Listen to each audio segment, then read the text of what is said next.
It was a cold, winter night, and I found myself alone in my cozy home, savoring the last slice of the apple pie I had baked earlier in the day. The wind howled outside, and the occasional crackling of the fireplace was the only sound in the room. The flickering candlelight cast eerie shadows on the walls, giving an otherwise warm and inviting space a hint of mystique. As I savored the warm, cinnamon-infused pie, a sudden knock at the door sent shivers down my spine. I glanced at the clock. It was past 9. Who could be visiting at this hour? My first instinct was to ignore it, hoping that whoever it was would give up and go away. But the knocking continued, persistent and demanding. I sighed, wondering if a neighbor needed assistance or had urgent news to deliver. I reluctantly made my way to the door and peered through the peephole. 2 men stood on my doorstep, both wearing dark coats and hats pulled low. They looked like law enforcement officers, or at least they had the appearance of it. It was not uncommon for the police to make inquiries in the area, and their demeanor seemed serious. As I opened the door, they introduced themselves as detectives, explaining that they were investigating a series of incidents in the neighborhood. They flashed badges quickly, and my unease began to ebb away as they appeared legitimate. They asked politely if they could come inside and asked me a few questions. Feeling a bit flustered by the late-night encounter, I stepped aside and allowed them entry. It seemed like the right thing to do, especially if it would assist in solving whatever was happening in the area. Little did I know how wrong I was. Once inside, the atmosphere grew heavy with tension. Their questioning took on an unsettling intensity, their inquiries becoming more probing than I had anticipated. They asked about my neighbors, their schedules, my daily routine, and if I had seen anything unusual. My sense of unease returned, amplified by their persistent inquiries. The warmth of the fireplace no longer offered comfort. It was as if the flames had dimmed in response to the growing tension in the room. Then, the questions took an even more disconcerting turn. They inquired about my security measures and if I lived alone. I felt a chill crawl down my spine as their eyes bore into me, and it became clear that something was very wrong. As I began to doubt the authenticity of the detectives, I noticed subtle discrepancies in their behavior. Their badges looked a little too polished, and they never seemed to relax, their faces etched with an unyielding seriousness. My unease reached its peak when one of the men, standing uncomfortably close, suggested that I go to the basement to check if everything was secure. Alarm bells rang in my head. Why would they want me to leave the safety of the living room? I managed to muster a weak excuse, stating that I wasn't comfortable leaving my kitchen unattended. Their reaction was chilling, a momentary, angry glint in their eyes before they hastily explained that it was essential for my safety. With my heart pounding, I knew I had to get them out of my home. I insisted on calling the police station to verify their identity. Panic flared in their eyes, and they exchanged a rapid, almost imperceptible signal. It was then that I knew I had to act fast. In a swift move, I grabbed the phone and dialed 911. The operator's voice was a lifeline as I explained the strange situation. The 2 men, realizing they were exposed, lunged for the phone, trying to disconnect the call.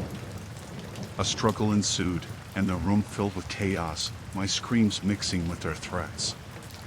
Thankfully, the police arrived just in time to apprehend the 2 imposters.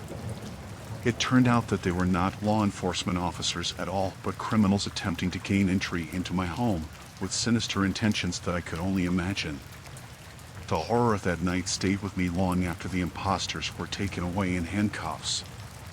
My warm, inviting home had turned into a nightmarish battleground, a reminder that trust should never be granted too easily, even in the most ordinary of moments. The apple pie, which had once been a source of comfort, lay untouched, growing cold on the kitchen table, a silent witness to the chilling encounter that had unfolded in my home that fateful winter night.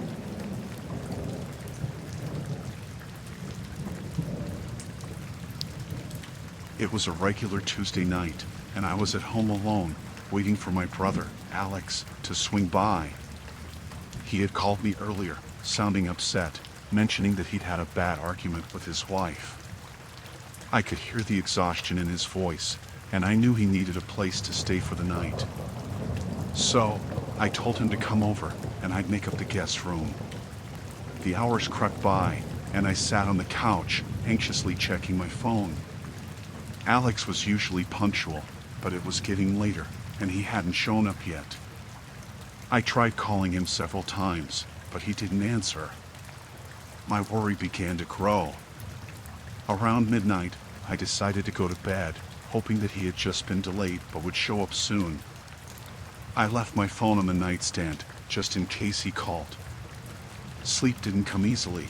I tossed and turned, my mind filled with thoughts of what might have happened. It was around 2 a.m. when I was suddenly jolted awake by a loud, frantic banging on the front door. My heart raced, and I stumbled out of bed, my feet cold on the hardwood floor.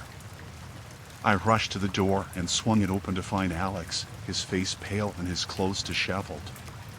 Breathing heavily, he stumbled into the house and quickly locked the door behind him.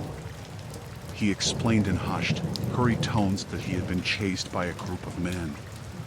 His voice quivered with fear, and his eyes darted nervously to the window. We didn't waste any time. I dialed 911 while Alex recounted what had happened. He told me that after our argument on the phone earlier, he had decided to go for a long drive to clear his head. But as he ventured further from the city, he noticed that a car was tailing him. The men inside the car, total strangers to him, seemed to be pursuing him relentlessly. They drove erratically, and their intent was clear. They wanted to catch him. Fear gnawed at him as he sped along the empty country roads, trying to lose them. But the men were relentless, and they followed him to my house. When he arrived, they pulled up behind his car, blocking him in. That's when he decided to leave his car and flee on foot to reach my house. While I was on the phone with the dispatcher, Alex watched from the window as the men in the car continued to circle the area. He described their vehicle to the operator, who assured us that the police were on their way. As we waited for the authorities to arrive, fear and tension filled the room. We kept the lights off and the curtains drawn, hoping to remain as inconspicuous as possible. The minutes felt like hours as we listened to the ominous sound of the car's engine circling our home. When the police finally arrived, they apprehended the men, who turned out to be involved in a criminal activity. They had been chasing Alex, mistaking him for someone else. The relief that washed over us was overwhelming, knowing that we were safe and the danger had passed. Alex's decision to come to my house that night had saved him from an unknown threat.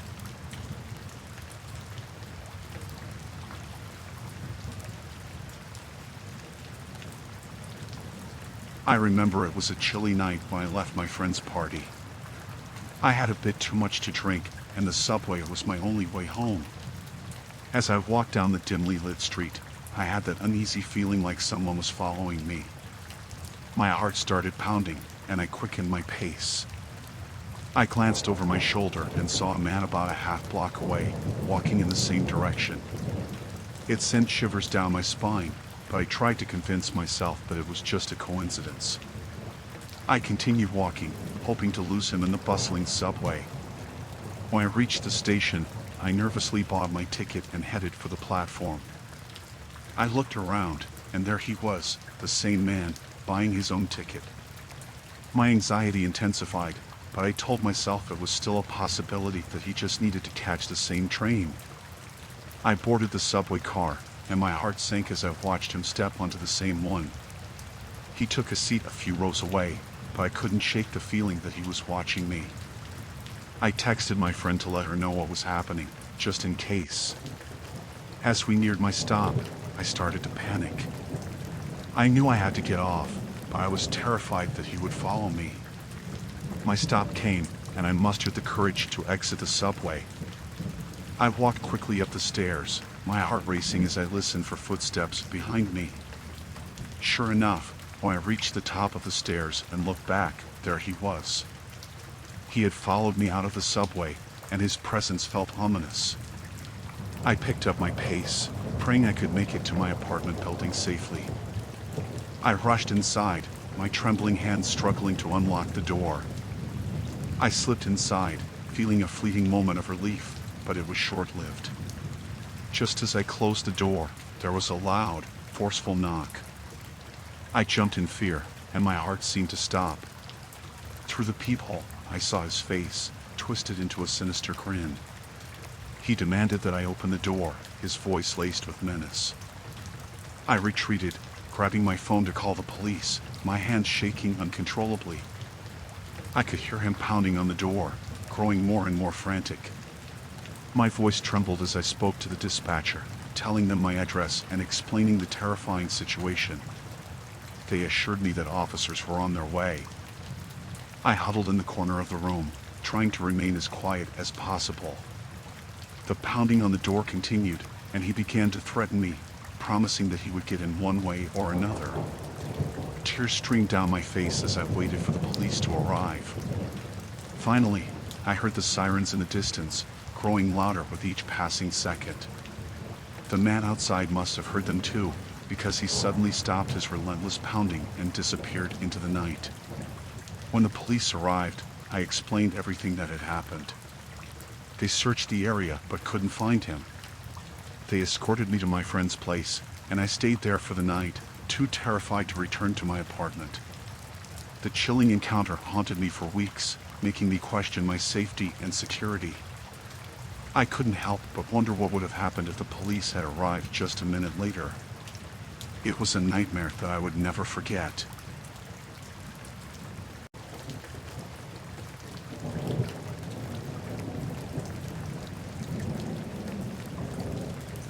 I had just left a games night at my parents' house and was driving home late at night. The suburban streets were dark and quiet, with only the occasional flicker of a street lamp to break the silence. As I rounded a corner, I saw it, a car pulled over to the side of the road, its hazard lights blinking like desperate cries for help.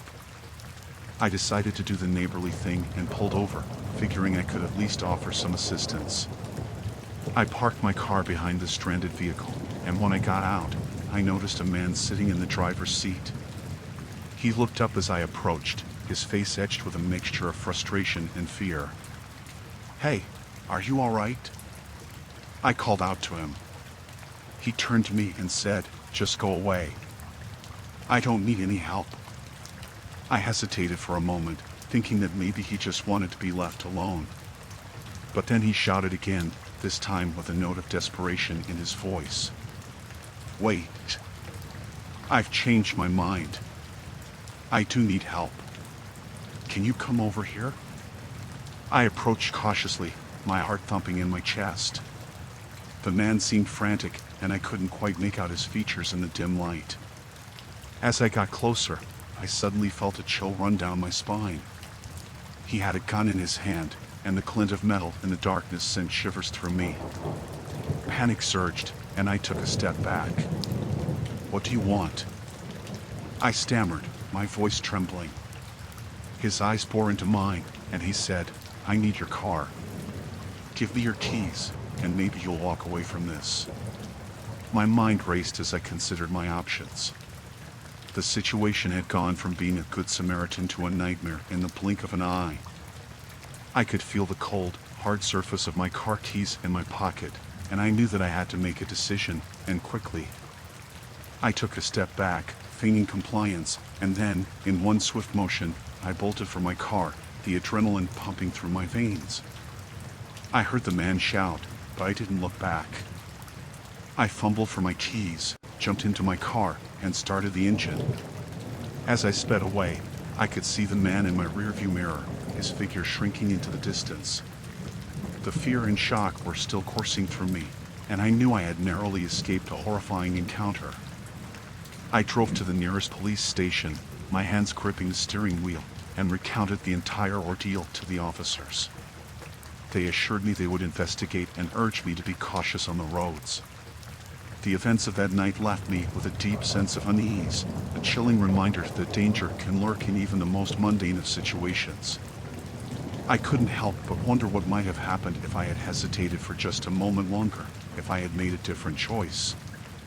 It was a night I would never forget, a harrowing encounter that left me shaken and forever changed.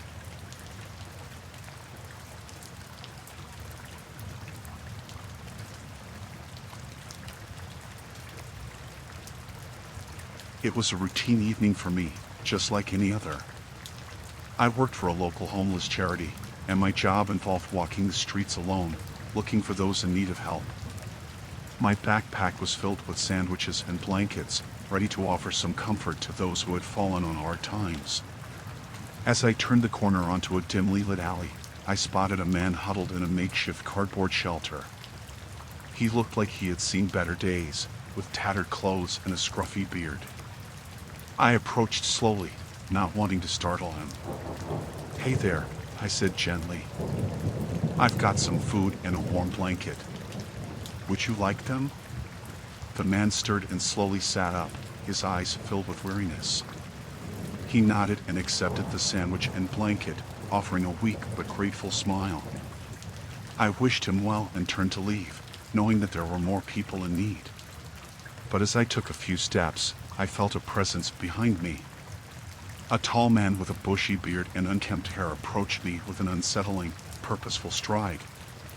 He looked at me with piercing eyes, and I couldn't help but feel a shiver run down my spine. "Who are you?" he asked, his voice low and cold. I introduced myself and explained that I worked for a homeless charity, just trying to help those in need. His response sent a chill through me. "What are you doing here?" "This is my territory," he hissed, his eyes narrowing. I tried to maintain a calm composure and explained that I had no intention of intruding. I simply wanted to provide assistance to the homeless. His demeanor, however, grew increasingly menacing. He moved closer, invading my personal space. The smell of alcohol on his breath was overpowering. "Why don't you give me everything you've got?" he demanded, his hand reaching toward me. My heart raced as I realized that this situation had taken a dangerous turn. I had no choice but to comply, handing over my backpack with the sandwiches and blankets. As he grabbed the bag, he leaned in closer, his face just inches from mine. His eyes bore into me, and his voice turned even colder. "If I see you here again, I won't be so lenient," he whispered, a sinister smile curling on his lips. I nodded, my voice trembling, and watched as he retreated into the darkness, disappearing as mysteriously as he had appeared. Fear coursed through my veins as I stood there, alone and vulnerable. I quickly left the alley and returned to the safety of my car. My mind raced with 1,000 thoughts, and my heart still pounded from the chilling encounter. I knew I had narrowly escaped a potentially dangerous situation, and it served as a stark reminder of the risks that those working in the field of charity can sometimes face. The memory of that night haunted me, making me question the safety of my job and the unpredictable nature of the human condition. It was a night I would never forget.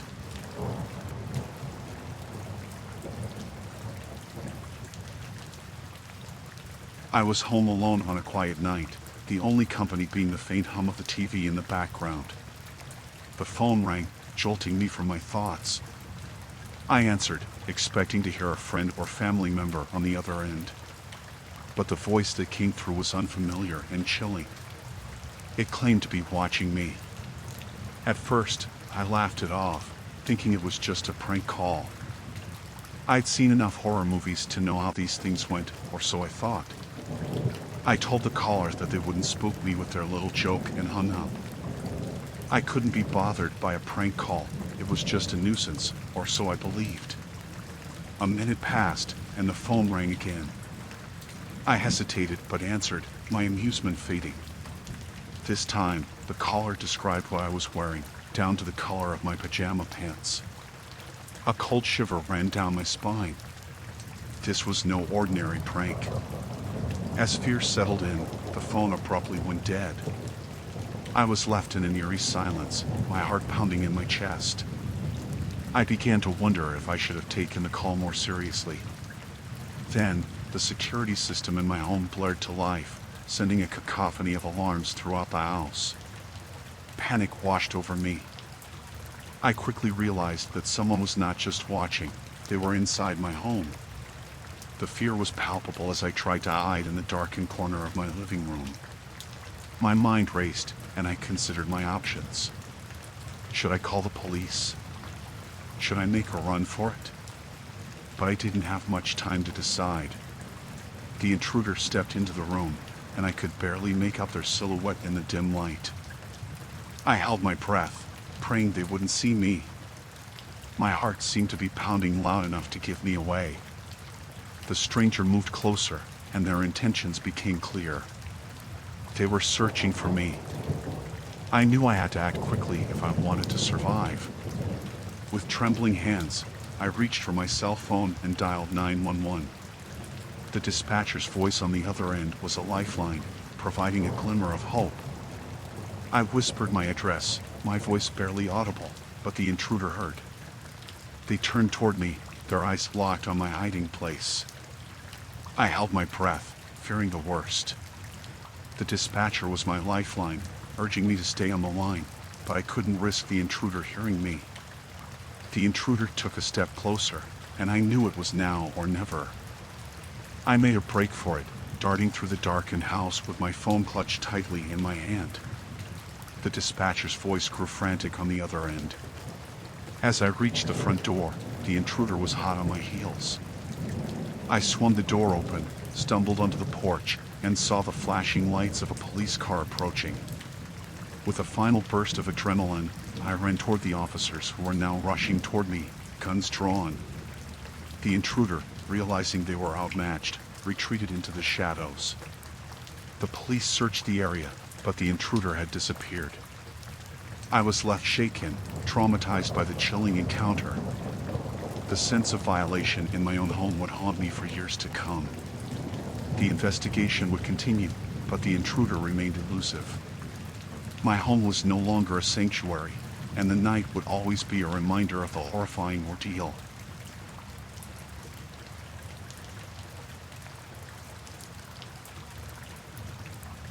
I used to love going out at night, setting up my camera and capturing the beauty of the stars. I'm an astrophotographer, and I've spent countless hours under the night sky. But one night, I had an encounter that still sends shivers down my spine. I was in a remote location, far away from city lights, where the stars shone their brightest. As I was adjusting my camera and taking long exposure shots, I noticed a strange glow on the horizon. It wasn't the soft light of a distant town, it was something different. Curiosity got the better of me, and I decided to investigate. I packed up my gear and started walking toward the source of the glow. The night was silent, and a chill hung in the air. The closer I got, the more the light seemed to flicker, like firelight dancing in the dark. It wasn't until I reached a small clearing that I understood what I was seeing. There were two men huddled around a bonfire, their faces illuminated by the flickering flames. They appeared to be in their late 40s, and their unkempt appearance sent a shiver down my spine. They didn't look like they belonged there. As I approached, I tried to strike up a conversation, asking if they needed any help. But their response was chilling. They looked at me with cold, empty eyes and said nothing. It was as if they hadn't even heard me. Feeling uneasy, I decided to back away slowly and continue my journey. But as I turned to leave, one of the men stood up, his movement eerily slow and deliberate. He began to follow me, and a sense of dread washed over me. I quickened my pace, my heart racing as I walked through the dark forest. I could hear the man's footsteps getting closer, his heavy breathing echoing through the night. The fear gnawed at me, and I knew I needed to get away. As I broke into a run, I could hear the man's footsteps pounding behind me. Panic surged through me as I raced through the woods, my breaths coming in rapid gasps. I had never been so afraid in my life. I reached my car and fumbled with the keys, my hands trembling. I could hear the man getting closer, his footsteps drawing near. I managed to unlock the car just in time, throwing myself inside and locking the doors. The man pounded on the windows, his face contorted in anger. I couldn't make out his words, but his expression sent a clear message. He wanted something, and I didn't want to find out what it was. I started the car and peeled out of there, leaving the strange men behind. My heart still pounded, and fear clung to me like a heavy weight. I didn't stop until I was safely back in town. That chilling encounter haunted me for weeks, making me question my love for astrophotography.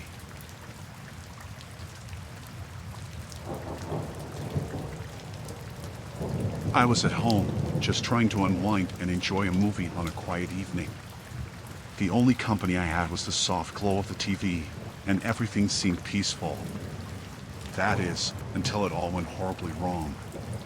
In the middle of a tense scene in the movie, I heard an enormous crash from the living room. My heart leaped into my throat as I jumped up and rushed to see what had happened. To my horror, I found that a brick had been thrown through my window, shattering glass everywhere. As I stood there, bewildered and panicked, I heard footsteps running away from my house. I didn't think twice. Adrenaline surged through my veins, and I took off after the intruder. I didn't even take a moment to consider the risks. I sprinted down the street, and that's when I saw him. A man, dressed strangely and looking disheveled, was running away from my house. I caught up to him, my anger overpowering my fear. "Why did you do that?" I shouted at him, out of breath but determined to get answers. He turned to face me, and there was something unsettling in his eyes. It was a mix of anger, fear, and something else that I couldn't quite place. He stammered, I had to send a warning. This is just the beginning." Confusion swirled within me. What warning? What was he talking about? It was clear that he had the wrong person, yet he seemed convinced of his actions. I couldn't reason with him. Instead, he lashed out, and a fight erupted between us. His blows were fierce, and I struggled to defend myself.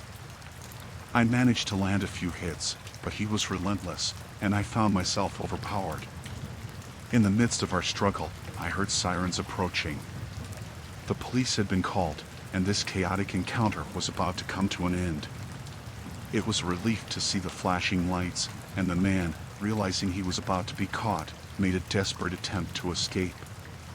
He pushed me aside and sprinted away. The police arrived just in time to see him disappear into the darkness, but they wasted no time in pursuing him. It didn't take long for them to apprehend the man. It was then that I learned the shocking truth: he had the wrong house. It turned out that this stranger had some personal vendetta against another individual, and in his misguided attempt to send a warning, he had targeted the wrong home. The relief of knowing it was a case of mistaken identity was tempered by the pain of my injuries. As I sat there, nursing my wounds and watching the police put the man into the back of a cruiser, I couldn't help but feel the weight of that night's terrifying encounter.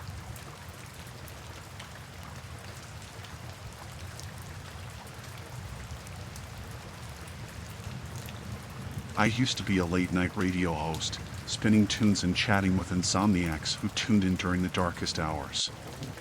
The studio was my sanctuary, a place of solitude, where the world outside seemed distant and the city lights dimmed.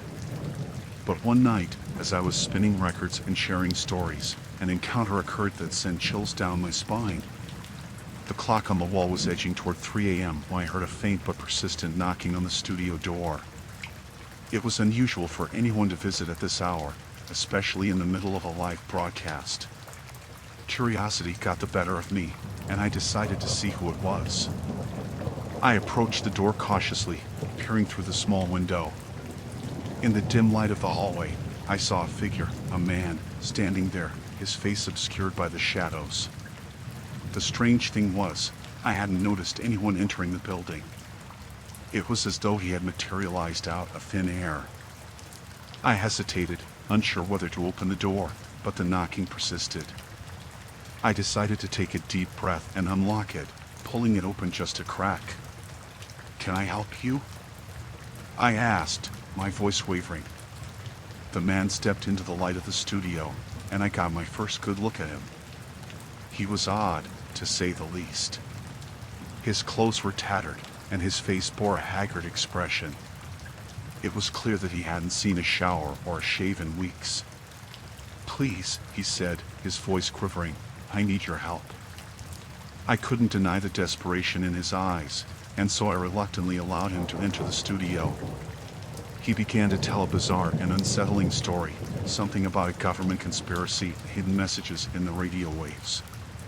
It was incoherent, and his words were laced with paranoia. As he spoke, a growing unease washed over me. It was clear that he was not in his right mind, and the stories he told were becoming more and more delusional. The man's presence felt suffocating, and I realized that I had made a grave mistake in letting him in. I tried to change the subject, to bring the conversation back to reality, but he became increasingly agitated. His eyes darted around the studio, and his voice grew louder and more unhinged. And then, without warning, he reached into his pocket and pulled out a knife, holding it menacingly in front of him. Fear clamped down on my chest, and I knew I had to act quickly. I lunged for the phone and dialed 911, praying that help would arrive in time. The man, realizing what I had done, became more frantic, waving the knife in my direction. He shouted unintelligibly, and the situation grew increasingly volatile. Thankfully, the police arrived in the nick of time. The man was subdued, and I was left shaken but unharmed. As they led him away, I couldn't help but feel the lingering terror of that chilling encounter. It was a night I would never forget.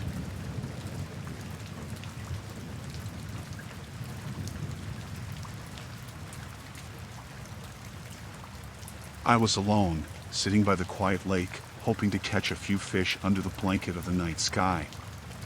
The world around me was serene, the water reflecting the shimmering stars, and the only sound was the soft lapping of the waves against the shore. It was the perfect place to escape the daily grind and find some peace. As the hours passed, the cool breeze made me shiver, and I began to feel a bit unnerved. The isolation of the lake at night started to play tricks on my mind, but I brushed it off as mere imagination. Then, I heard it. Faint at first, a distant rustling in the trees that surrounded the lake. My heart quickened, and I strained my ears to listen. The rustling was growing louder, and soon I could hear the heavy, erratic footsteps of someone approaching. I squinted into the darkness, trying to make out the silhouette of the intruder.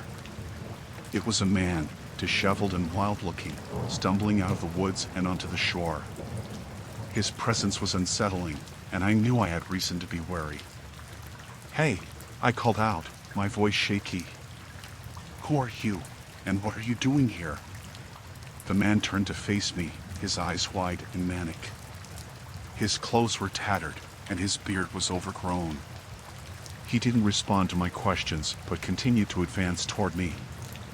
Panic surged through me, and I quickly reeled in my fishing line and began to back away from the shore. The man's approach was relentless, and it was clear that he was not in a sound state of mind.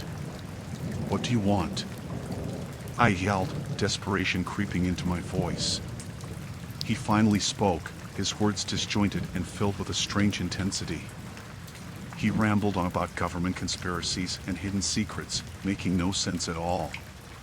The madness in his eyes was unmistakable, and I knew I was in danger. With every step he took, my heart pounded harder, and my mind raced for a way out of this nightmare. The lake offered no escape, and the dense forest blocked any path to safety. In a moment of sheer terror, the man lunged at me, and I barely had time to react. We grappled, each of us fighting for control, but he had a frenzied strength that I couldn't match. The struggle was chaotic, and I felt his hands closing around my throat. I fought to break free, desperation coursing through my veins. In one last, desperate move, I managed to break away from his grip, staggering backward and gasping for air. The man, sensing that I was slipping away from his grasp, began to scream wildly, his words incoherent and filled with anger. He continued to advance, but his erratic behavior allowed me the chance to sprint away from him into the woods. The dark forest swallowed me, and I ran through the thicket, branches scraping at my skin. I knew I needed to find help, to escape this madman who had descended upon the serene lake. I ran for what felt like hours, but the woods seemed never-ending. It was only when I finally stumbled upon a nearby road that I saw the welcoming lights of a passing car. I flagged it down, and the driver called the police, who responded quickly. They apprehended the man, who had continued to rant and rave, even in their custody. It turned out he had escaped from a nearby mental institution, and his chilling encounter with me was only one chapter in a nightmarish escape.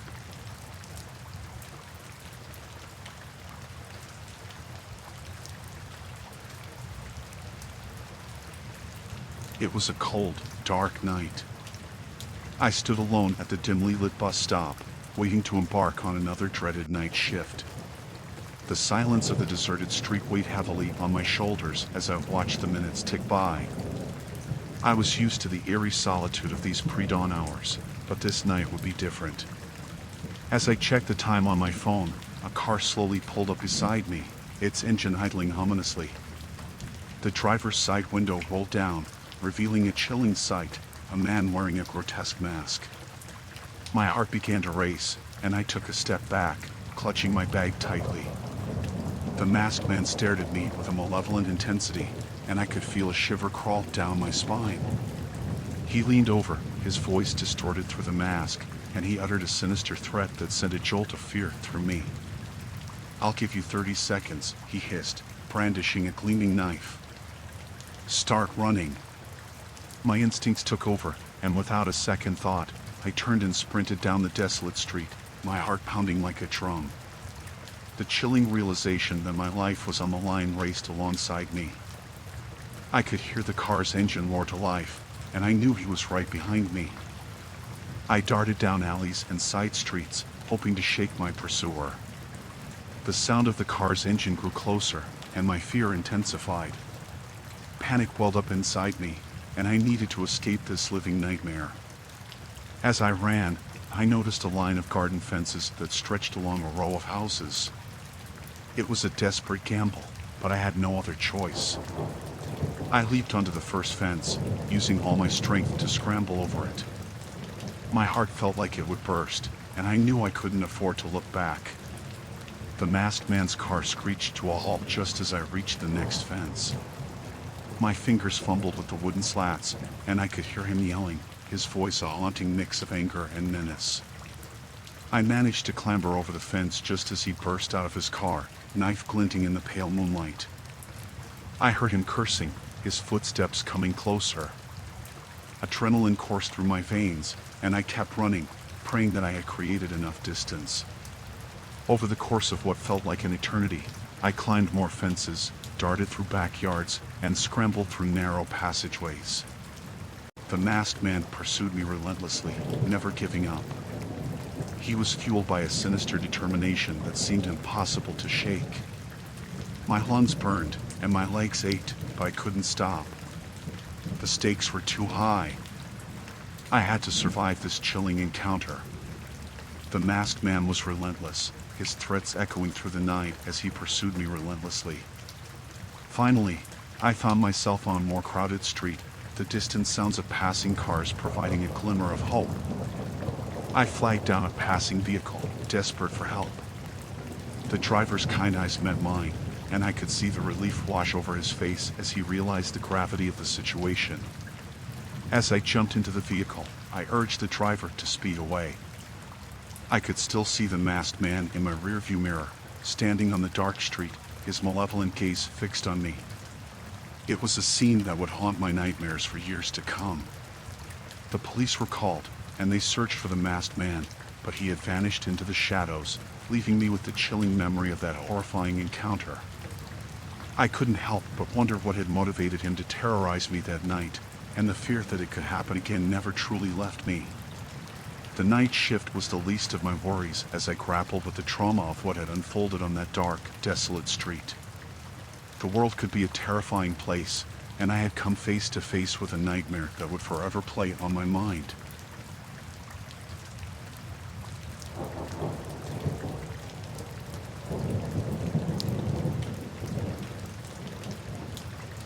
It was a typical gloomy night, and I found myself alone at the local convenience store, working the dreaded graveyard shift. Usually, there were two of us manning the store during these late hours, but tonight, the other worker Toby had called in sick. I couldn't help but feel a shiver of unease as I gazed out at the deserted streets. The minutes dragged by, and the store was eerily quiet. I tried to stay occupied, tidying up the shelves and counting inventory, but the isolation weighed heavily on me. The dim, flickering fluorescent lights did little to dispel the gloom that settled around me. Around 1 in the morning, just when I was beginning to feel the full weight of loneliness, the doorbell chimed, signaling the arrival of a group of men. They were rugged, with unkempt appearances and a collective air of menace. My heart quickened, but I greeted them with the practiced smile I had perfected over countless late-night shifts. The men paid me no mind as they wandered the aisles, their eyes shifting furtively. I couldn't help but notice their hushed conversations and lingering glances in my direction. Anxiety coursed through me, but I couldn't put my finger on why they had me on edge. As they approached the counter with their chosen items, a sense of dread washed over me. They seemed agitated, their movements jerky and unpredictable. I swallowed hard, trying to appear calm and composed, but I knew something wasn't right. One of the men leaned in closer, his voice a low, menacing growl. "You're alone here, aren't you?" I nodded hesitantly, a lump forming in my throat. I watched in apprehension as the men exchanged knowing glances, a malicious spark in their eyes. They were in no hurry to complete their purchases, and their presence felt like an ominous shadow that had fallen over the store. As they lingered at the counter, the atmosphere grew increasingly tense. The leader of the group, a burly man with a scruffy beard, leaned even closer, his words dripping with menace. "You know, it's not safe to be all alone like this. Bad things can happen." My heart raced as the full gravity of the situation began to sink in. These men weren't here for snacks or drinks, they were here for something else. My instinct screamed at me to remain calm, to stall, and to find a way out of this chilling encounter. I pretended to fumble with the register, hoping that the arrival of another customer might deter the men. But the minutes ticked by, and the store remained empty, save for the menacing intruders. One of the men reached across the counter, his fingers inching closer to me, and a guttural voice filled with malice whispered, "We could have a little fun with you, you know." Panic surged through me, and my mind raced for a way out. I needed help, and I needed it fast. My hand darted beneath the counter, frantically pressing the silent alarm button. But the men saw my actions and realized that I had summoned help. Anger flashed across their faces, and the leader grabbed my arm with a vice-like grip, his face contorted with rage. "You think you can call for help? Not so fast, buddy." The bell above the door jingled, and the police arrived just in time, the flashing lights casting an otherworldly glow over the scene. The men were apprehended, their sinister intentions thwarted. As the police took the men away, I couldn't help but shudder. I had narrowly escaped a nightmare, a chilling encounter that would haunt my thoughts for years to come.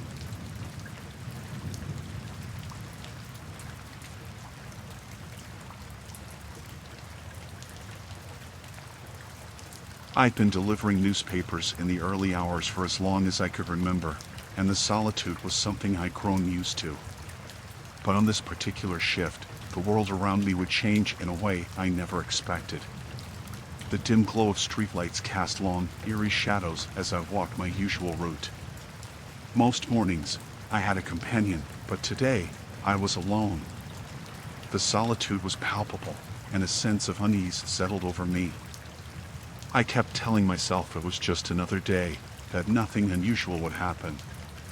As I approached an intersection, I saw a figure up ahead.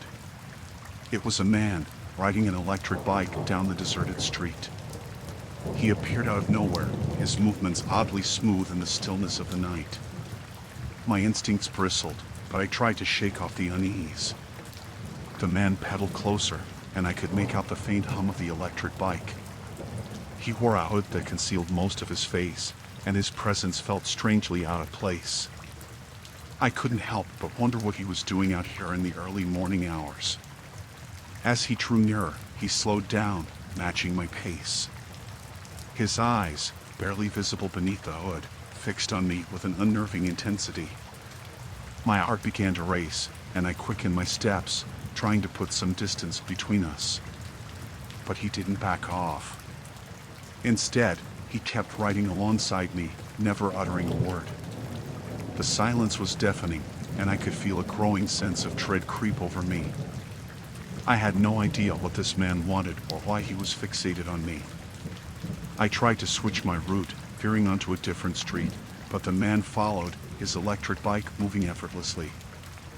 I couldn't escape him, and my heart pounded as I realized I was trapped in this chilling encounter. The streets were still empty, and the occasional car that passed by paid no attention to the bizarre situation unfolding on the sidewalk. I was on my own, with no one to turn to for help. As I reached the end of my route, I hurried to deliver the last few newspapers and then dashed into a nearby convenience store, desperate for safety. The bell above the store's door jingled as I entered, and the man on the electric bike lingered outside, watching me through the window. The store's owner, a middle-aged woman, noticed my distress and asked if I was all right. I explained the unsettling encounter I just had with the man on the electric bike, and she immediately called the police. The man outside realized he had been noticed and quickly pedaled away, disappearing into the quiet night.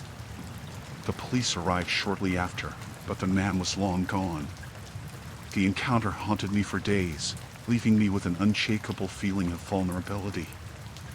I couldn't understand the man's intentions or why he had targeted me. The solitary early morning shift had taken on a new level of terror.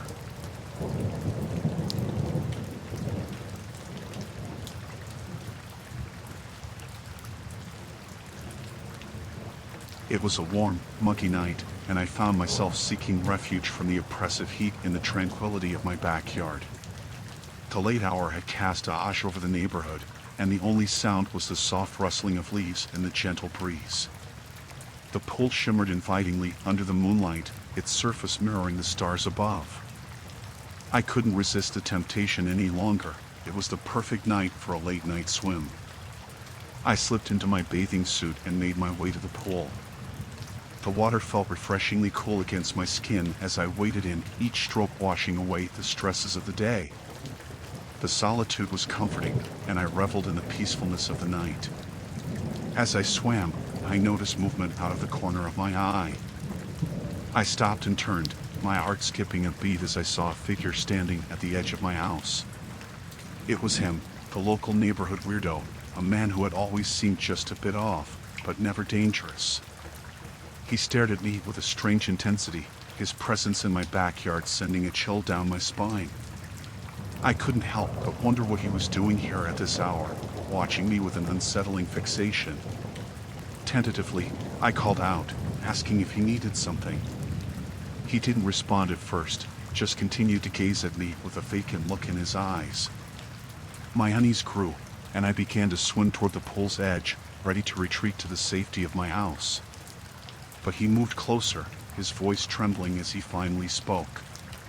He asked me strange, nonsensical questions, his words disjointed and bizarre. I struggled to make sense of what he was saying, his ramblings making no sense at all. And then, his tone shifted, and he confessed his love for me. The words were a shocking revelation, and I could feel my pulse quicken with fear. I had never even spoken to this man, let alone given him any reason to feel such an intense, irrational affection. I told him firmly that he needed to leave, that his presence was unwelcome and his words were making me uncomfortable. But he didn't budge, and his obsession seemed to intensify. He moved closer still, his movements erratic and unpredictable. I could see a dangerous glint in his eyes, and my instinct screamed at me to get away from him. As he reached out to touch me, I swam away, scrambling to put distance between us. The night had taken a nightmarish turn, and I felt trapped in my own backyard with this stranger who had become an unsettling stalker. I knew I had to get inside, but the man's presence made me hesitant to turn my back on him. With trembling legs, I finally made my way to the pool's edge and clambered out. The man followed, his obsession unabated. As I raced to the safety of my house, I could hear his unsettling whispers and pleas behind me. I locked the door and called the police, the sound of sirens approaching bringing a wave of relief. The man was taken into custody, but the nightmare of that night would stay with me.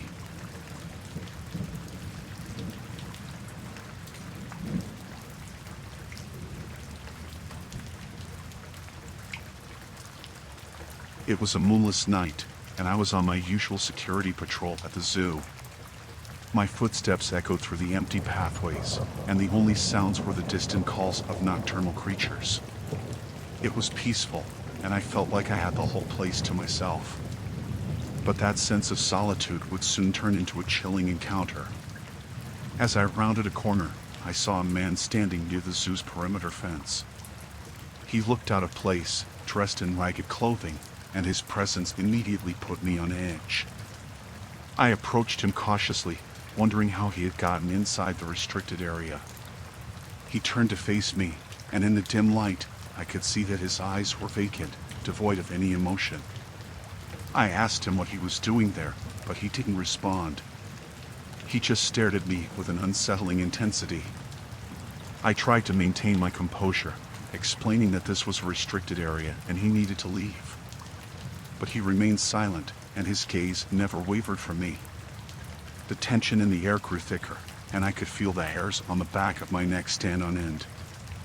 I was about to radio for backup when the man finally spoke. His words were disjointed and incoherent, like he was speaking in riddles. I struggled to make sense of what he was saying, but it was as if he was in the grip of some kind of madness. Then, his tone shifted, and he started asking me personal questions, my name, where I lived, and other details that sent a shiver down my spine. I didn't answer, but his relentless questioning continued. As I tried to back away, the man moved closer, his erratic behavior becoming increasingly alarming. He began to mutter threats and strange, cryptic phrases that made no sense. The situation was spiraling out of control, and I knew I needed to call for help. But the man's behavior took a terrifying turn. He lunged toward me, and I stumbled backward. He was faster than I expected, and I could see a glint of something sharp in his hand.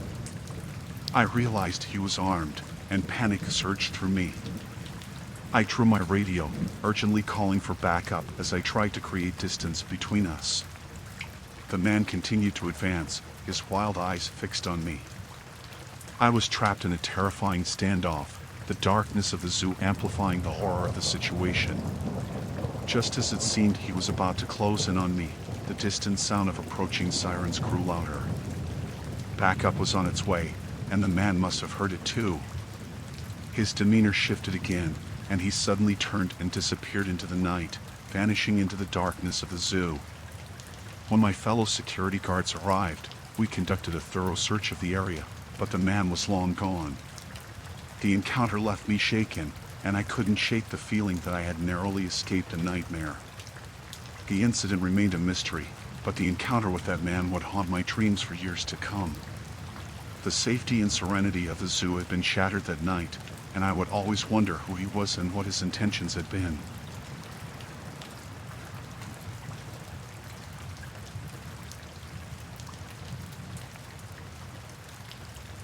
It was a regular Tuesday evening, and I found myself attending a night class at the local community college. The class was about as exciting as you'd expect a night class to be, and I had seen my fair share of students come and go. But that evening, there was a new face among us. He was a quiet, unassuming guy, and he stood up mainly because I hadn't seen him around before. His demeanor was a bit odd, though. He kept to himself, rarely made eye contact, and never participated in the class discussions. Still, I thought little of it and focused on my notes. Once the class ended, I gathered my things and headed out the door. I noticed the new guy doing the same. As I walked toward my car, I couldn't help but feel his presence lingering behind me. At first, I brushed it off as a coincidence, but the sensation of being followed was hard to shake. I decided to test my theory. I took a few unexpected turns, but he stayed with me. Unease began to creep in, and I finally stopped in my tracks and turned to face him. "Hey, why are you following me?" I asked, trying to sound more confident than I felt. He hesitated for a moment, his eyes darting around as if searching for the right words. Then, he simply said, "I need to talk to you." I was taken aback by his response. "Talk to me about what?" I asked. He took a step closer, and I could see the desperation in his eyes. "It's important. Please, just listen to me." Despite the nagging feeling that something was off, I decided to hear him out. He started to tell a strange tale, something about a conspiracy and a hidden truth that only a few were aware of. His words were erratic, and it was hard to follow his train of thought.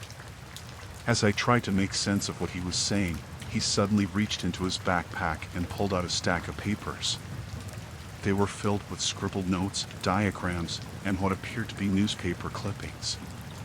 He thrust the papers toward me, urging me to read them. I took a step back, growing increasingly uneasy. The situation had taken a bizarre turn, and I had no idea what to make of it. My instinct screamed at me to get away from this guy. I mumbled an excuse about needing to go, turned, and started to walk away. But as I did, he grabbed my arm with surprising strength, his grip like a vice. "I need your help. You have to believe me," he pleaded, his voice trembling. Panic set in, and I wrenched my arm free, leaving him behind. I quickened my pace, my heart pounding in my chest as I made my way to the car. As I drove away, I couldn't shake the fear that had settled in the pit of my stomach. The encounter with that new student had been anything but ordinary, and his desperation had been palpable.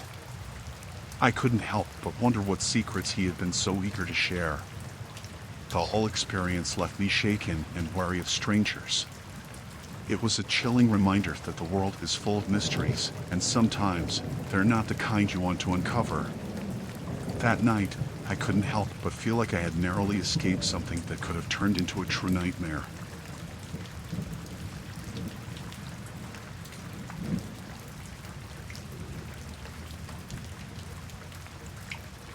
I had settled in for a cozy night at home, the prospect of Chinese takeout being the highlight of my evening. My husband was away on business, and I relished the chance to have some much-needed alone time. The rain tapped lightly against the windows. It was the perfect evening home alone. I phoned my local Chinese and placed an order, then sunk into the couch waiting for it to arrive. After what felt like an eternity, the doorbell finally rang. I was more than ready to dig into my dinner.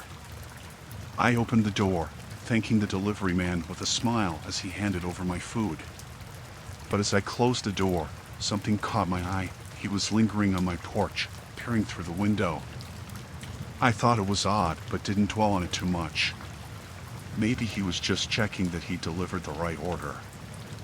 I walked into the kitchen, placed the bag on the counter, and began to unpack my meal. As I settled at the table, I glanced out the window and froze. The delivery man was still there, staring through the glass. Our eyes met, and an uneasy chill swept over me. I hurriedly closed the blinds, my heart racing. Minutes passed, and I convinced myself that it was a mere coincidence. Maybe he had some reason to be on my porch, and I was overthinking it. But then, the doorbell rang again. It was him, back at the door. I hesitated for a moment, my mind racing with thoughts of what to do. I decided to crack the door open slightly, a polite smile hiding my growing unease. He mumbled something about needing to check the order, but it sounded like a weak excuse. My instincts told me not to let him in, and I firmly refused, explaining that I had everything I needed. He nodded, but there was something off about his demeanor. He didn't move, just stood there, staring at me with a vacant expression. Feeling increasingly uncomfortable, I closed the door and locked it. I rushed to the living room, my anxiety spiking. As I sat there, I heard shuffling outside my window. Peeking through the blinds, my blood ran cold. He was still there, staring at me, and this time his expression was unsettling. He seemed almost hollow, like he was devoid of emotion. Panic surged through me, and I immediately dialed 911, explaining the bizarre and unnerving situation. The dispatcher assured me that an officer was on the way, and I felt a momentary relief. But that relief was short-lived. I heard the unmistakable sound of my front door knob being jiggled. My heart was pounding as I retreated to my bedroom, locking the door behind me. The seconds ticked by, each one feeling like an eternity. I could hear footsteps inside my home, growing closer. Then, my phone buzzed. It was a text message from my husband, checking in on me. I quickly messaged back, telling him I was in danger and calling the police. He replied with urgent concern, urging me to stay safe. Finally, I heard the wailing sirens of a police car approaching. The intruder must have heard them too because, just as the officers burst through my front door, the sound of footsteps retreating into the night echoed through the house. The police searched the area, but the delivery man was gone. I was left shaken, traumatized by the chilling encounter. The safety of my own home had been violated, and the incident would forever haunt my nights alone.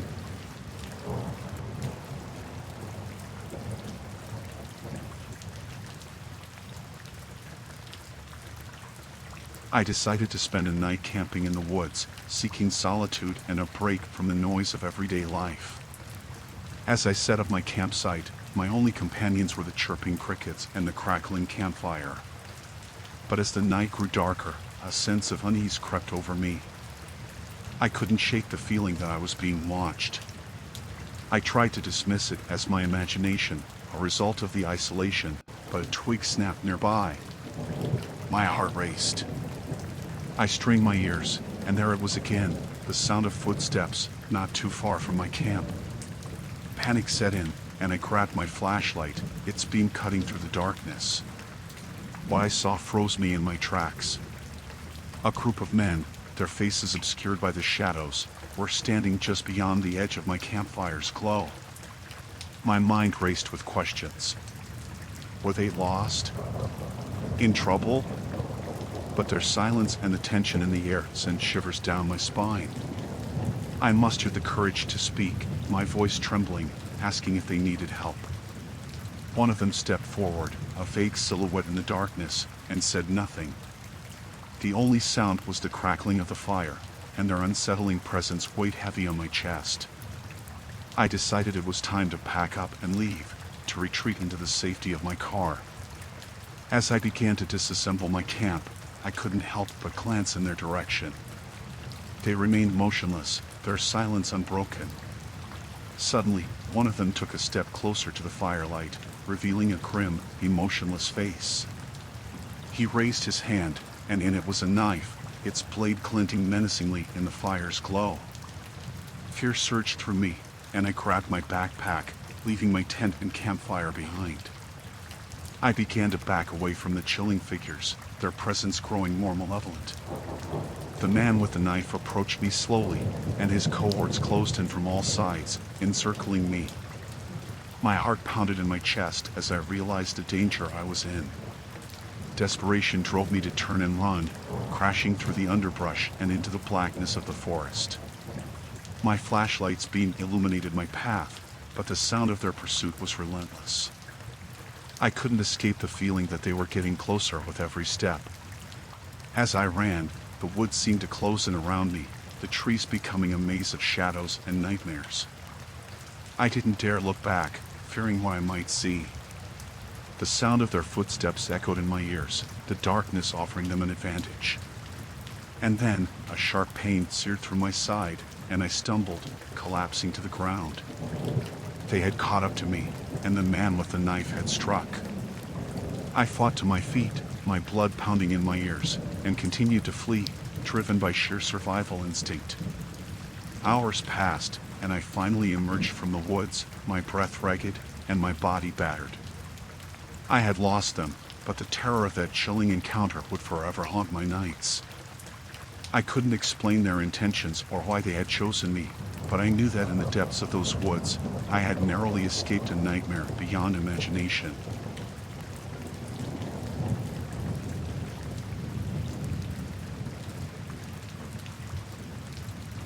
I was having a typical night at home, engrossed in my PlayStation 5, trying to escape into virtual worlds and forget about the stresses of the day.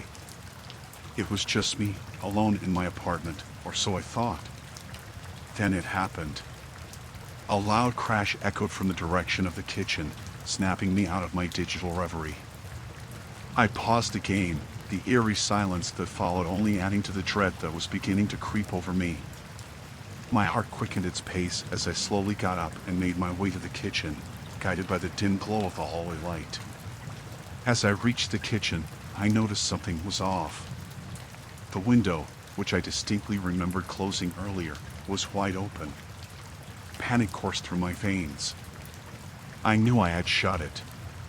There was no doubt in my mind. My senses heightened as I began to scrutinize the room. The open window had let in a chilly breeze, and the curtains rustled softly in response. But the eeriest part was the absolute silence.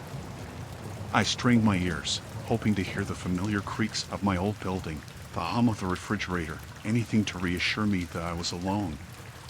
That's when I heard it, a barely perceptible sound, a soft, labored breath coming from behind the kitchen island. I froze. My racing heart drowned out the digital symphony from the game console, and my mind raced. Who could be in my apartment? What did they want? With bated breath, I edged toward the kitchen island, my fingers gripping the edge. As I peered around it, I met eyes that weren't mine, eyes that glistened with malice. A stranger was crouched there, hidden in the shadows, watching me with a sinister grin.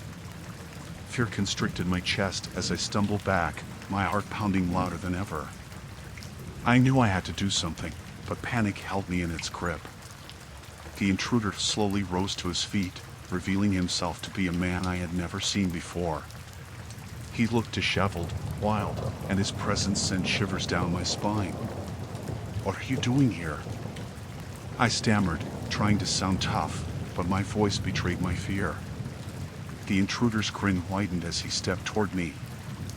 "I just wanted to play a little game," he hissed. In that moment, I had no choice but to flee.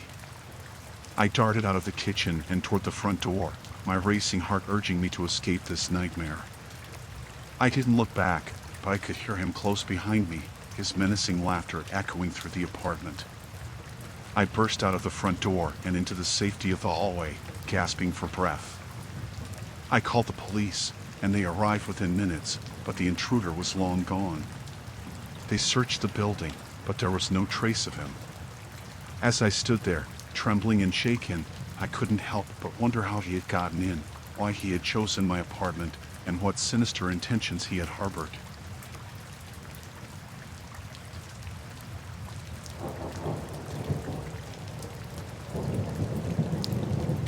I was on the night shift, trucking down a desolate stretch of road up north. I had a load to deliver, and that meant hours on the road with nothing but my thoughts. Finally, I reached my destination and dropped off the load without a hitch. With the job done, I decided to park up at the side of the road for some much-needed rest before the long drive back the next day.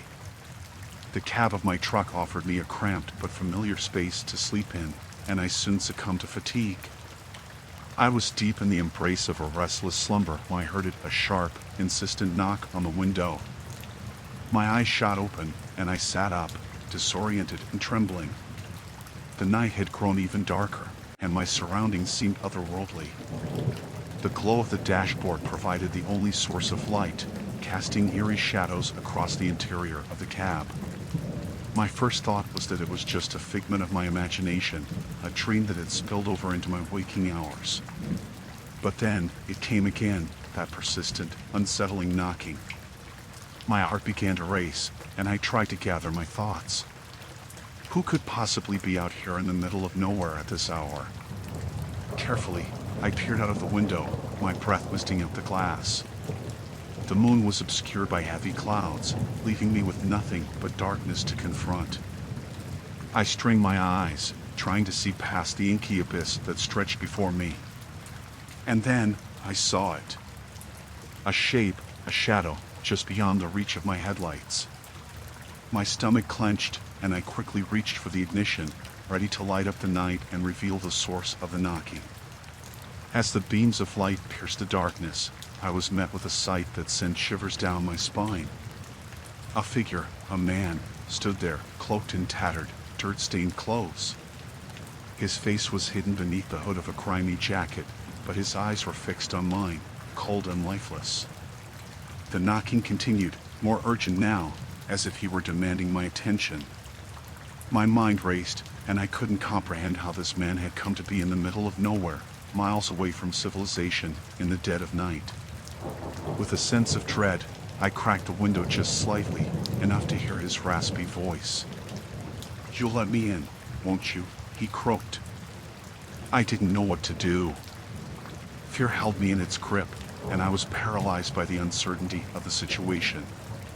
How had he found me, and what did he want? I considered driving away, but something in his eyes told me that wouldn't be so easy. In the end, I made a decision that still haunts me to this day. With trembling hands, I unlocked the door, and he climbed inside. The odor of decay and dirt clung to him, and his presence sent shivers through my body. As he settled into the passenger seat, his hood fell back, revealing a face that looked as though it had been carved from stone. His eyes, pale and devoid of emotion, stared straight ahead. I couldn't find my voice to ask him any questions. Instead, I kept driving, the eerie silence of the night broken only by the sound of his labored breathing. I didn't know where I was going, or what fate awaited me at the end of that dark road. All I knew was that I had been thrust into a chilling encounter, and there was no escaping it. The night stretched on, and the world beyond the headlights remained hidden, just as the man's intentions remained shrouded in uncertainty.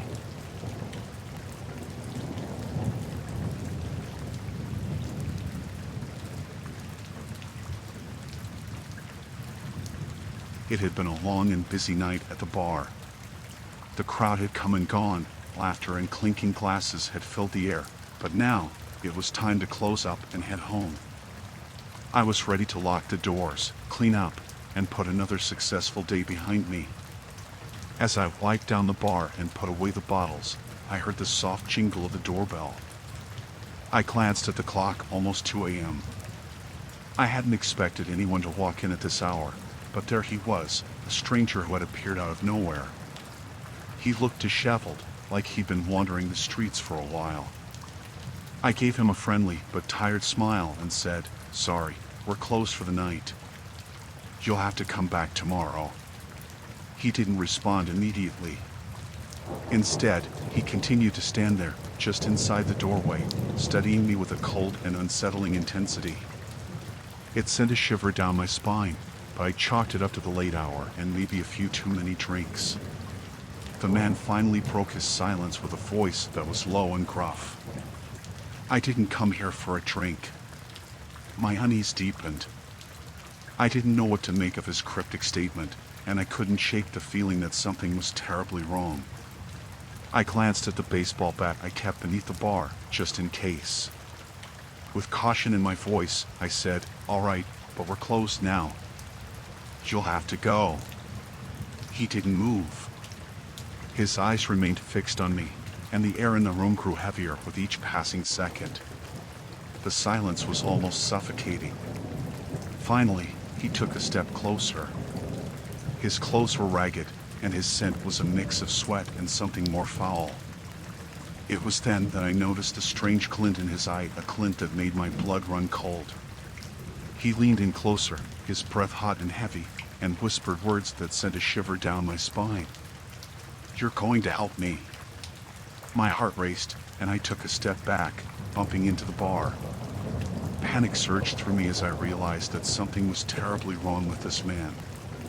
The atmosphere in the room had shifted, and I was trapped, alone with a stranger who was anything but ordinary. In my desperation, I reached for the baseball bat, gripping it tightly. I didn't want to hurt anyone, but I also couldn't allow this man to harm me.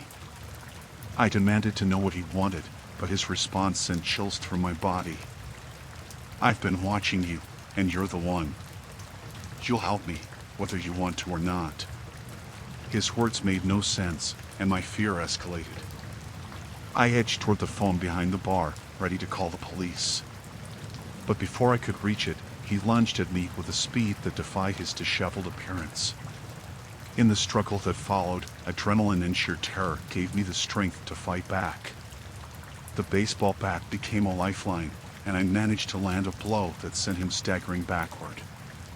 It bought me just enough time to grab the phone and dial 911.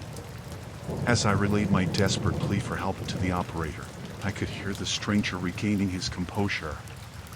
He was coming at me again, and I realized that my life depended on whether the police could arrive in time. Seconds felt like hours as I fought to keep the intruder at bay. The dispatcher assured me that help was on the way, but I couldn't shake the feeling that I was in a nightmare from which I might never wake. The stranger's chilling words kept echoing in my mind, "You'll help me, whether you want to or not." And the true horror was that I had no idea what kind of help he needed or what he was capable of. In those terrifying moments, the bar that had been my haven became a battleground. It was a fight for my life against a man who had invaded my world with darkness and uncertainty. And as I continued to fend him off, all I could do was pray that the police would arrive in time to end this nightmarish encounter.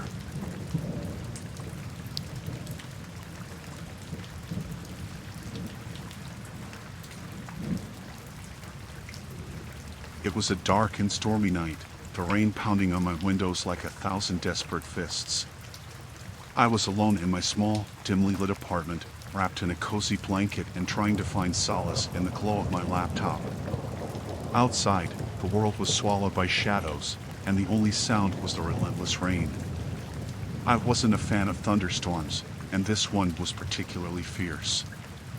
As I distracted myself with a movie, the room was intermittently plunged into darkness by the erratic lightning. I had no plans to venture outside, but something felt off that night. In one of those brief flashes of lightning, I thought I saw movement outside my window.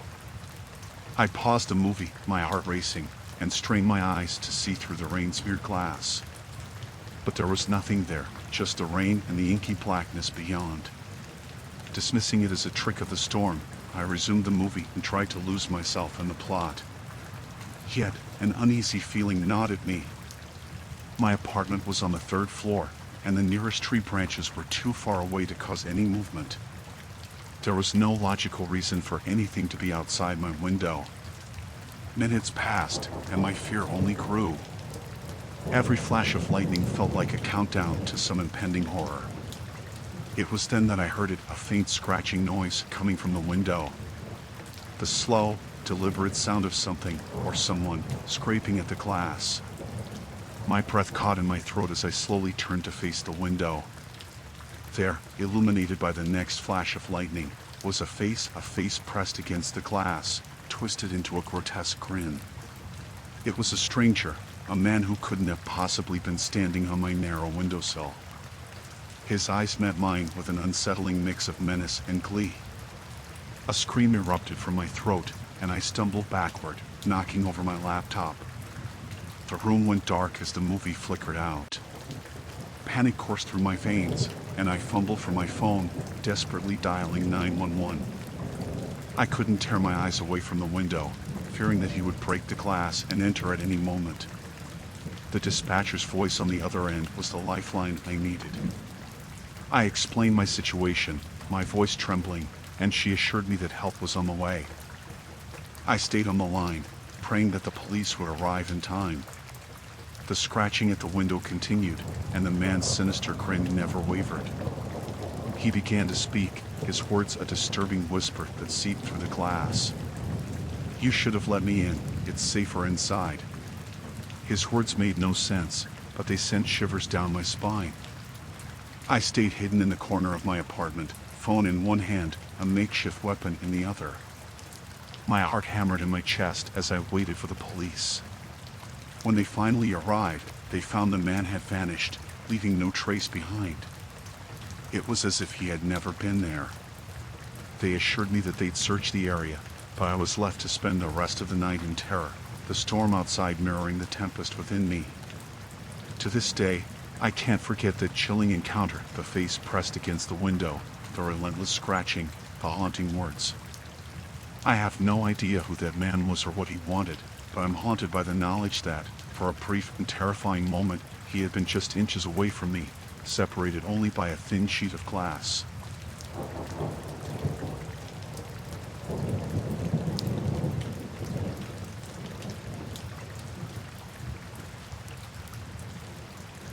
I was walking home one chilly night, the street illuminated only by the soft glow of the streetlights. I'd taken this route countless times, and it was usually uneventful, but this night would be different. The silence around me was broken only by the distant hum of a passing car. As I walked, I couldn't shake the feeling that someone was following me. My steps quickened, and my heart began to race. I told myself I was just being paranoid, but the unease lingered. Turning a corner, I noticed a man, tall and lanky, about half a block behind me. He had his hood up, obscuring most of his face, and he was walking at a hurried pace, eerily matching my steps. Fear coiled in my chest as I picked up my pace, my footsteps echoing in the empty street.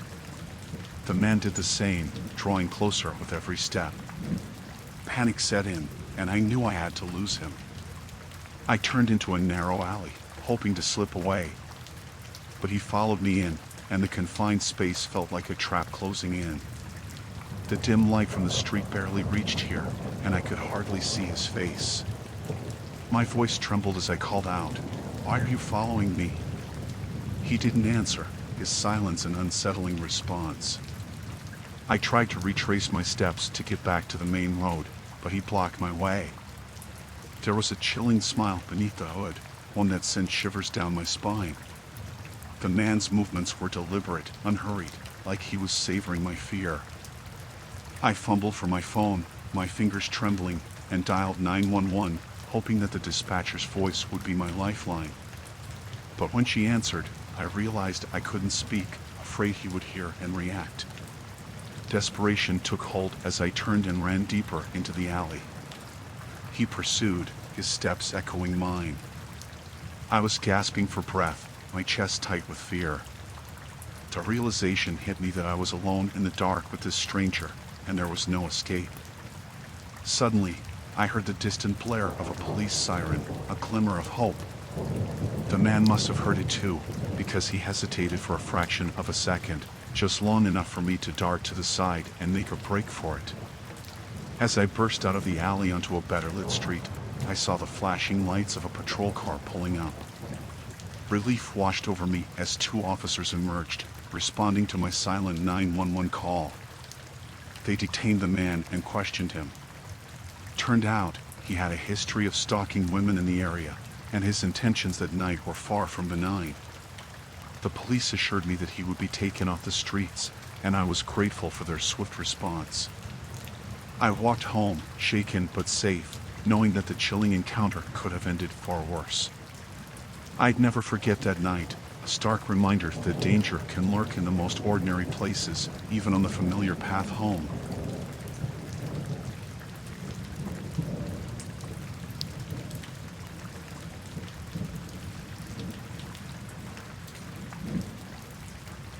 I'd always enjoyed foraging, and the thrill of scavenging for mushrooms in the moonlight made the risk of the chill night worth it. This particular night, however, would be different in the worst way. As I scoured the forest floor, my trusty flashlight pierced the darkness. The only sounds were the rustle of leaves beneath my feet and the distant hoot of an owl. There was a strange tension in the air, but I ignored it, chalking it up to my imagination. That's when I noticed the faint sound of footsteps nearby. My heart pounded as I froze, shining my light around. There, about 50 feet away, stood a man. He was tall, gaunt, and shrouded in tattered clothes. His eyes gleamed in the weak glow of my flashlight. "Who are you?" I stammered, my voice trembling. No response. He just stood there, staring. I began to back away, but I kept my eyes on him. Every time my light dimmed for a moment, he seemed to inch closer, just one unsettling step at a time. Panicking, I picked up my pace, but he maintained the same distance. He didn't say a word, and his expression remained blank, almost void of emotion. With each step I took, the forest felt less like a sanctuary and more like a labyrinth. I wanted to find my way back to the familiar path, back to safety. But every time I looked, he was still there, hauntingly persistent. As I quickened my pace, my flashlight flickered, plunging me into darkness. The rustle of leaves was now a deafening roar, and the distance between me and the man vanished. I could hear his ragged breathing, so close it sent a shiver down my spine. I stumbled, my hands frantically fumbling for my flashlight. When the beam returned, he was inches from my face, his hollow eyes locked onto mine. Time seemed to stand still as I inched backward, praying for an escape. I finally turned and sprinted through the forest, the echo of my frantic footsteps haunting my every step. The chilling knowledge that he was still behind me fueled my desperate escape. After what felt like an eternity, I burst onto the path, my lungs burning with exhaustion. There, in the dim glow of the moonlight, I saw a figure emerge from the forest behind me. But it wasn't the man. It was a park ranger. Gasping for breath, I explained my chilling encounter. They rushed back into the woods to search for the mysterious man, but when they returned, they found nothing. The ranger assured me that I wasn't the first to have such an experience. The area was known for strange occurrences, and they would increase patrols. I thanked them, though their words didn't ease my fears. I've never foraged at night again. That chilling encounter left a permanent mark, a stark reminder that the serene beauty of nature can also hide something far more sinister in the shadows.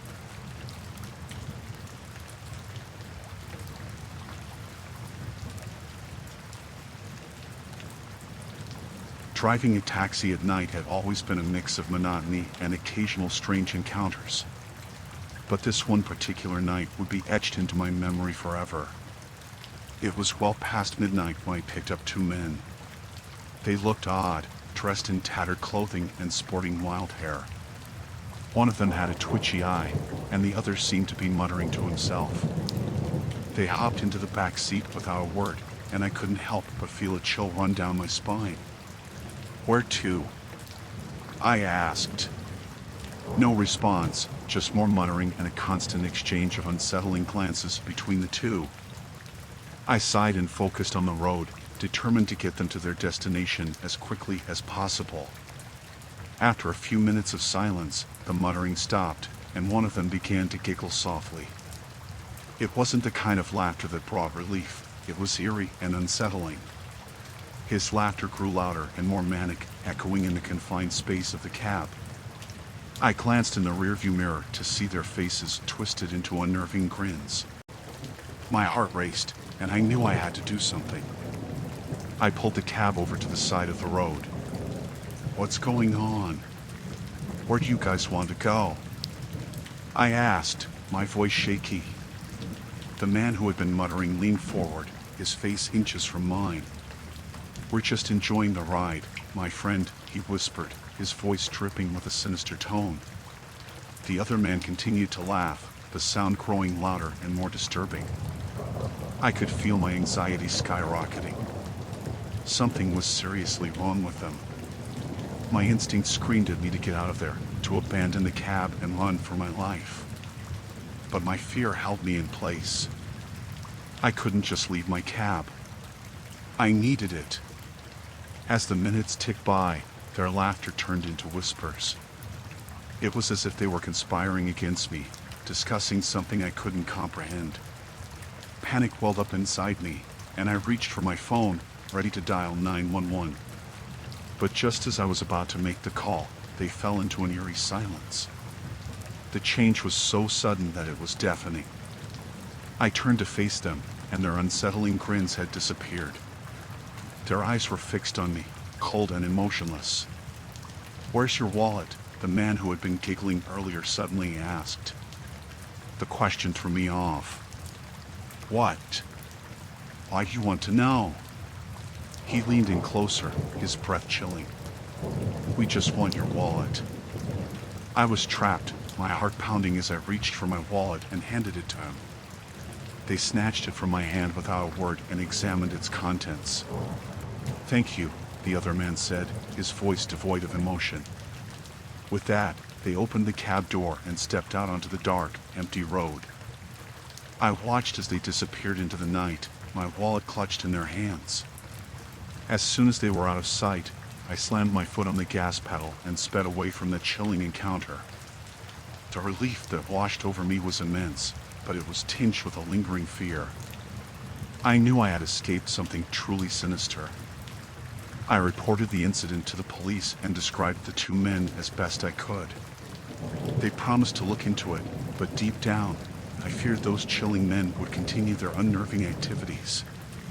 That night changed me. The monotony of driving a taxi at night would never be the same.